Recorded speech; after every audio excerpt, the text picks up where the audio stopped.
प्रश्न है, दो संख्याओं का योग 2490 रुपया है।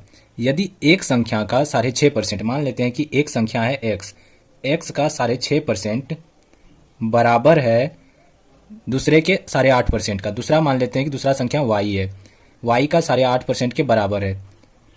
तो यहाँ पे परसेंट खत्म, कैंसिल हो गया। यहाँ पे पॉइंट का नीचे 10 आएगा, यहाँ पे भी पॉइंट का नीचे 10 आएगा। ये 10 कट जाएगा। अब यहाँ पे x है, y गुना में है, इधर आके भाग में हो जाएगा, बराबर 85, और इधर गुना में 65 है, इधर आके भाग में हो जाएगा। इसको काटते हैं तो कितना बार में कटेगा, 17 पचे 85 और ये 13 पचे 65। x और y का जो रेशियो हो गया, रेशियो कितना आ गया, 17:13।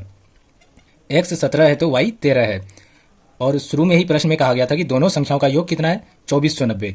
यहाँ पे 17 और 13 कितना हो गया, 30। 30 का वैल्यू दिया हुआ है 2490। 2490 किसका वैल्यू है, 30 का।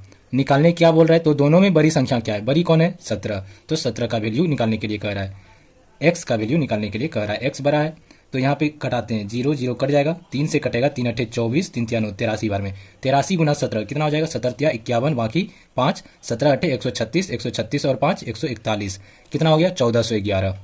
सबसे बड़ी संख्या क्या हो जाएगी, 1411।